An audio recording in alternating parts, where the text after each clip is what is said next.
Baghdad, वो शहर जो सदियों से इल्म, तिजारत और साजिशों का मरकज रहा है। जहां दजला का पानी बहता है, वहां ख्वाबों के साथ साथ धोखे भी बहते हैं। इस शहर के तंग बाजारों में जहां मसालों की खुशबू हवा में घुली रहती थी, वहां हर गली का अपना एक राज था और हर कोने का अपना एक खेल। इन्हीं गलियों में 3 ऐसे आदमी रहते थे जिन्होंने ठगी को अपना पेशा बना लिया था। राशिद इन तीनों का सरगना, जिसकी तेज आंखें दूर से ही शिकार भांप लेती थीं। सलीम, जो मीठी जबान से लोगों को भरोसे में लेने का माहिर था, और फारूक, जो जिस्मानी ताकत में इन दोनों से आगे था मगर दिमाग के मामले में सबसे पीछे। पूरे बगदाद में उनका सिक्का चलता था। लोग उनका नाम सुनकर रास्ता बदल लेते थे, ताजिर अपनी थैलियां छुपा लेते थे। मगर एक हफ्ते से किस्मत ने उनसे मुंह मोड़ लिया था। बाजार के दुकानदार होशियार हो गए थे, मुसाफिर मोहतात, और खलीफा के कोतवाल की गश्त भी दुगनी हो गई थी। तीनों एक तंग गली के कोने में बैठे अपना सर पीट रहे थे और जेबें पूरी तरह खाली थीं। ये वो लम्हा था जब किस्मत ने उन्हें एक नौजवान से मिलवाने का फैसला किया। एक ऐसा नौजवान जो देखने में बिल्कुल सादा था मगर अंदर से बगदाद का सबसे तेज दिमाग छिपाए बैठा था। गली के मोड़ से जब बाबर नमूदार हुआ तो उसके चेहरे पर ऐसी मासूमियत थी जो देखने वाले को फौरी बता दे कि ये शहर में नया है। हाथ में एक आम से घोड़े की रस्सी थी और आंखों में ऐसी परेशानी कि जैसे दुनिया की सारी मुसीबतें इसी के कांधों पर आ गिरी हों। वो बार बार इधर उधर देख रहा था, जैसे किसी से छुपने की कोशिश कर रहा हो। राशिद ने अपने साथियों को कोहनी मारी। ये इशारा काफी था। तीनों ने इत्मीनान से बाबर को घेरा और सलीम ने अपनी मीठी जबान का जादू चलाया। मियाँ, परेशान लग रहे हो, कोई मदद चाहिए? और बाबर ने जैसे बस इसी लम्हे का इंतजार किया था। उसने आहिस्ता आवाज में इधर उधर देखते हुए बताया कि ये घोड़ा आम नहीं। इसके दादा ने मरते वक्त ये राज बताया था कि इस घोड़े के सीने पर एक खास जगह हाथ रखो और 3 बार एक मखसूस कलाम पढ़ो तो ये जमीन को खुरचता है और नीचे से चांदी के सिक्के उगल देता है। मगर खलीफा के जासूसों को इस राज की भनक पड़ गई है और वो उसे पकड़ने आ रहे हैं। इसे फौरी किसी भरोसेमंद को ये घोड़ा बेचना है, वरना सब कुछ छिन जाएगा। लालच इंसान की अक्ल को कैसे अंधा कर देता है, ये समझना हो तो राशिद का चेहरा देखना चाहिए था उस लम्हे। उसने बगैर कुछ सोचे 15 दिनार बाबर को थमाए और घोड़ा अपनी तहवील में ले लिया। बाबर ने तेजी से पैसे जेब में डाले और गली के अंधेरे में गायब हो गया। तीनों ठग फौरी घोड़े के गिर्द जमा हो गए। सलीम ने कलाम याद करने की कोशिश की, मगर बाबर ने तो कलाम बताया ही नहीं था। पर लालच में इतना ध्यान कहाँ रहता है। फारूक ने घोड़े के सीने पर हाथ रखा और जोर जोर से दबाने लगा। घोड़ा तकलीफ से बुलबुलाया, पैर मारा, मगर जमीन से चांदी नहीं, सिर्फ धूल उड़ी। और घोड़े ने ऐसी हरकत की कि तीनों के कीमती लिबास नाकाबिले इस्तेमाल हो गए और गली में बदबू फैल गई। राशिद का गुस्सा आसमान को छू रहा था, मगर उससे भी तेज थी बाबर की चालाकी, क्योंकि वो अब तक बहुत दूर जा चुका था। तीनों गुस्से की आग में जलते भागे। शहर के बाहर एक पुराने चनार के साए तले उन्होंने बाबर को देखा। वो बिल्कुल बेफिक्री से एक लकड़ी के छोटे संदूक के सामने बैठा था और उस संदूक के ऊपर रखे पत्थर के सीने पर एक छोटी सी लोहे की देगची में गोश्त पक रहा था। भाप उठ रही थी, खुशबू फिजा में घुल रही थी, मगर नीचे न आग थी, न लकड़ी, न कोयला। भूख से निढाल तीनों ठगों के कदम रुक गए। राशिद ने ललकारा, मगर बाबर ने ऐसे जवाब दिया जैसे पुराने दोस्तों से मिल रहा हो। अरे साहब, गुस्से की क्या बात है? वो घोड़ा मेरा भी साथ नहीं दे रहा था, आपका क्या देता? और फिर उसने संदूक की तरफ इशारा किया। उसने बताया कि ये उसके परदादा का तिलिस्मी संदूक है। इसके ऊपर जो चाहो रखो, संदूक के अंदर से खुद ब खुद हरारत उठती है और खाना पका देती है। सफर में न लकड़ी की फिक्र, न कोयले का बोझ। बड़े बड़े काफिले इसी का सहारा लेते थे, मगर अब वो मुसीबत में है और उसे पैसे चाहिए, इसलिए ये बेचना चाहता है। राशिद ने सोचा, अगर ये संदूक मिल जाए तो काफिलों को बेचेंगे, मुसाफिरों से किराए पर देंगे, बादशाहों तक पहुंचेंगे। तीनों ने मिलकर 30 दीनार अदा किए और संदूक लेकर वापस आ गए। रात को तीनों ने गोश्त काटा, देगची रखी और इंतजार करने लगे। 1 घंटा, कुछ नहीं। 2 घंटे, गोश्त उसी तरह कच्चा। जब उन्होंने संदूक तोड़ा तो अंदर से सिर्फ ठंडी राख निकली, वही राख जो बाबर ने पहले से भर रखी थी ताकि तह गर्म लगे। और वो देगची, उसमें पहले से पका हुआ गोश्त था जिसे बाबर ने कपड़े से ढक कर रखा था। भाप पुराने गोश्त की थी, जादू कोई न था। राशिद के हाथ कांप रहे थे गुस्से से। इस बार वो बाबर को जरूर पकड़ेंगे, ये उन्होंने कसम खाई। अगले दिन सुबह तीनों ने बाबर की तलाश शुरू की। दरिया के किनारे उन्होंने देखा कि वो एक पुराने दरख्त की शाख पर बैठे एक स्याह कौवे के पास खड़ा है और उसकी टांग से बंधी थैली खोल रहा है। थैली के अंदर से चमड़े का एक तहबंद दस्तावेज निकली, जिसे बाबर ने पढ़कर मुस्कुराया और जेब में रख लिया। राशिद आगे बढ़ा, आज रहम नहीं करेगा, मगर बाबर का अंदाज देखकर एक पल रुका। बाबर ने कहा कि ये कौवा सिर्फ कौवा नहीं, ये उसका कासिद है, जिसे उसने सुबह शहर भेजा था कि वहां से उसके तिजारती शराकतदार का खत ले आए। ये कौवा खत भी लाता है और छोटी छोटी चीजें भी। उसने दिखाया। थैली में खत के साथ एक छोटी सी अंगूठी भी थी जो उसके शराकतदार ने बतौर तोहफा भेजी थी। फारूक की आंखों में चमक आई। ऐसा कौवा मिल जाए तो दुश्मनों के खैमे में पैगाम भेजें, खुफिया खत चुराएं, बाजार की खबरें इकट्ठी करें। तीनों ने मिलकर 45 दीनार में वो कौवा खरीद लिया। बाबर ने रुखसत होते हुए सिर्फ इतना कहा, इसे प्यार से रखना, ये अजनबियों से जल्द घबरा जाता है। और वाकई जैसे ही बाबर की आवाज दूर हुई, राशिद ने कौवे को पैगाम देना चाहा तो उसने इतने जोर से चोंच मारी कि राशिद का हाथ लहूलुहान हो गया और फिर वो परिंदा आसमान में उड़ गया और हमेशा के लिए गायब हो गया। तीनों अब मुकम्मल तबाह हो चुके थे। ना घोड़ा, ना संदूक, ना कौवा और ना पैसे। मगर राशिद की आंखों में अब सिर्फ एक चीज थी, इंतकाम। इस बार वो बाबर को ढूंढते ढूंढते शहर की हुदूद से बाहर निकल गए। एक कच्चे मकान के सामने उन्होंने बाबर को देखा। वो जमीन पर बैठा था और उसके सामने एक औरत लेटी थी, चादर से ढकी, बिल्कुल साकित। बाबर के हाथ में एक पुरानी बांसुरी थी और उसका चेहरा गम से भरा हुआ था। राशिद ने तलवार निकाली, मगर बाबर ने हाथ उठाकर कहा, भाई एक लम्हा रुको, मेरी बीवी अभी अभी इस दुनिया से गई है, मैं इसे इस बांसुरी से वापस लाने वाला हूं, बस 2 मिनट। सलीम ने हंसी उड़ाई। कोई बांसुरी मुरों को नहीं जगाती। मगर बाबर ने आंखें बंद की, बांसुरी होंठों से लगाई और एक ऐसी धुन छेड़ी जो आहिस्ता आहिस्ता फिजा में घुलती गई।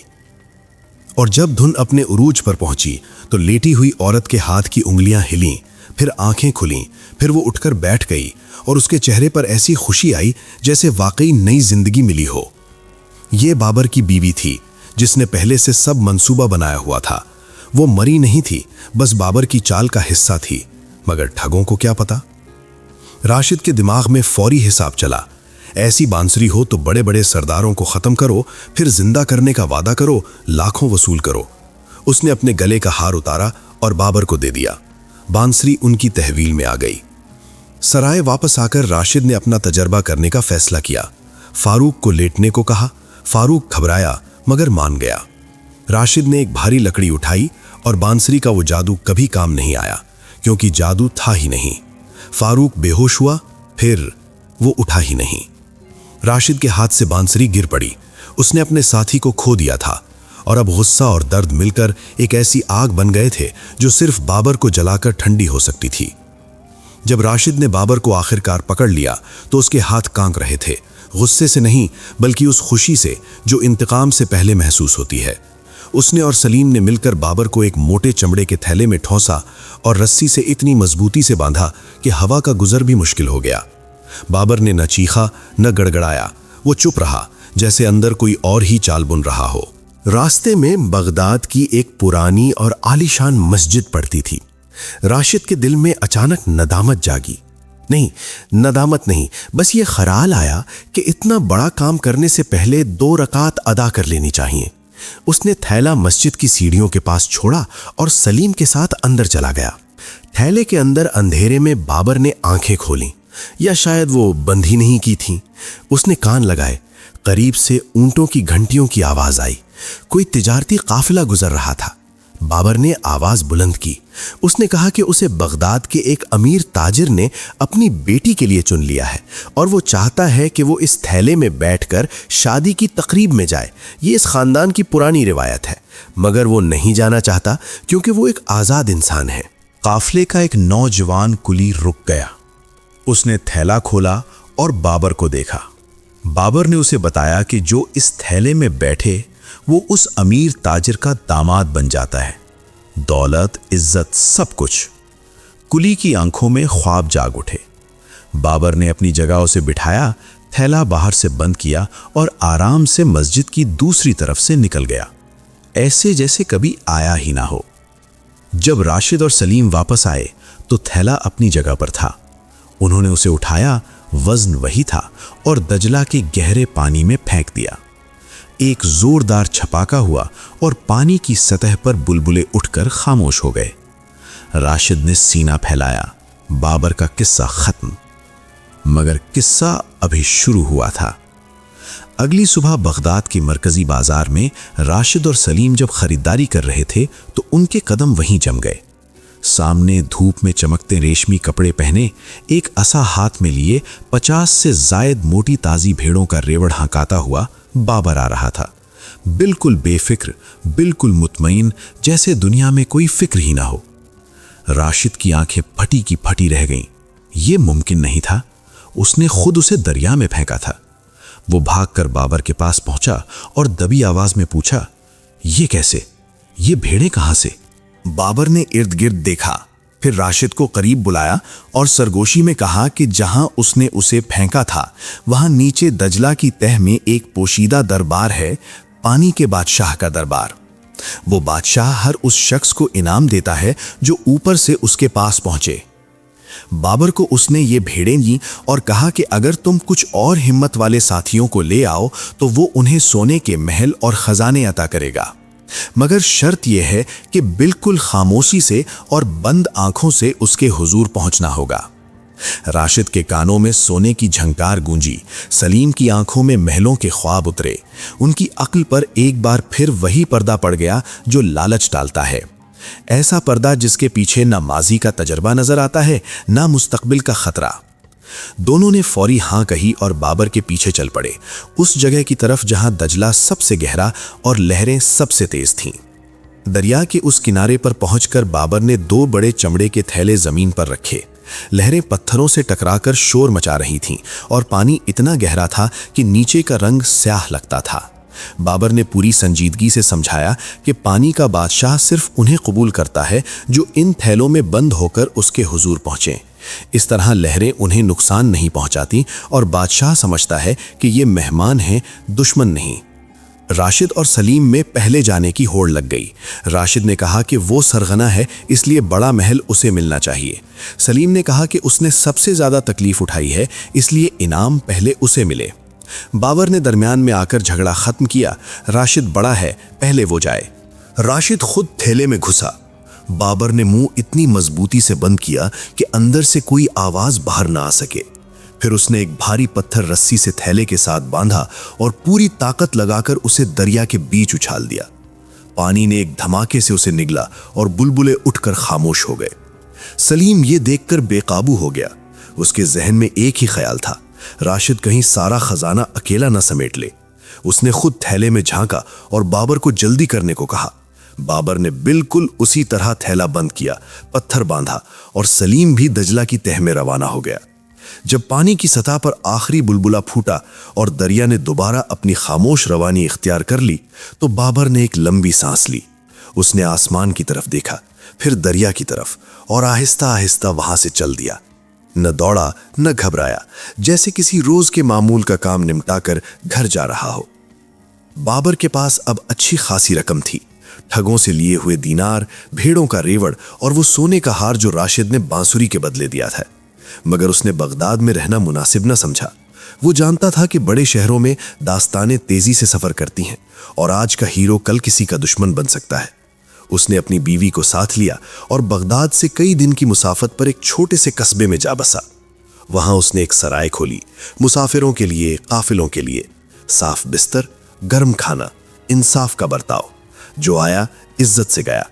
धीरे धीरे उसकी सराय का नाम दूर दूर तक फैल गया और लोग उसे एक ईमानदार और भरोसेमंद आदमी के तौर पर जानने लगे। कई बरस यूं गुजर गए। बाबर के बाल पकने लगे, सराय में रौनक बढ़ने लगी और जिंदगी एक पुरसकून रवानी इख्तियार कर गई थी। मगर किस्मत को शायद अभी एक आखिरी इम्तिहान लेना था। एक शाम सूरज ढलते ढलते सराय के दरवाजे पर एक साया नमूदार हुआ।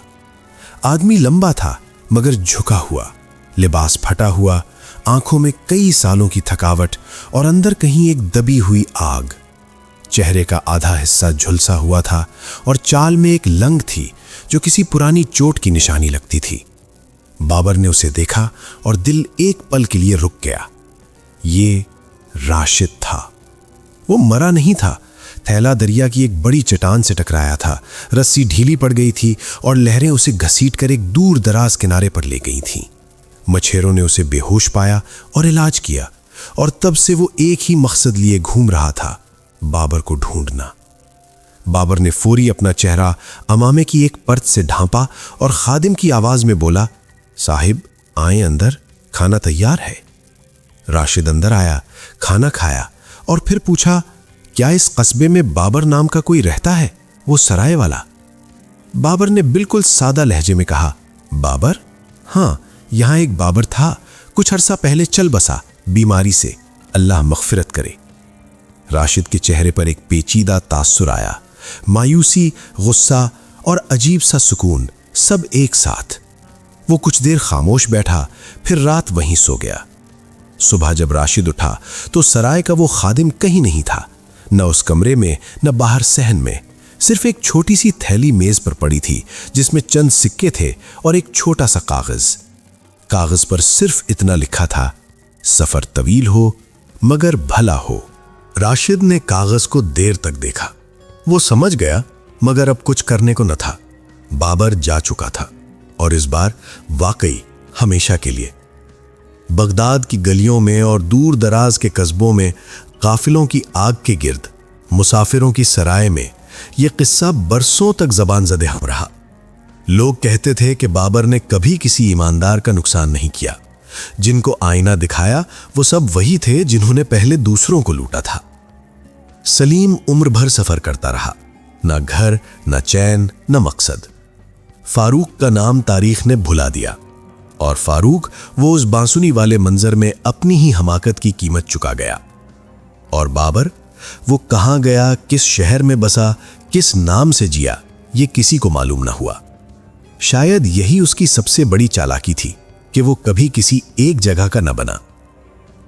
सबक, इखलाकी पैगाम।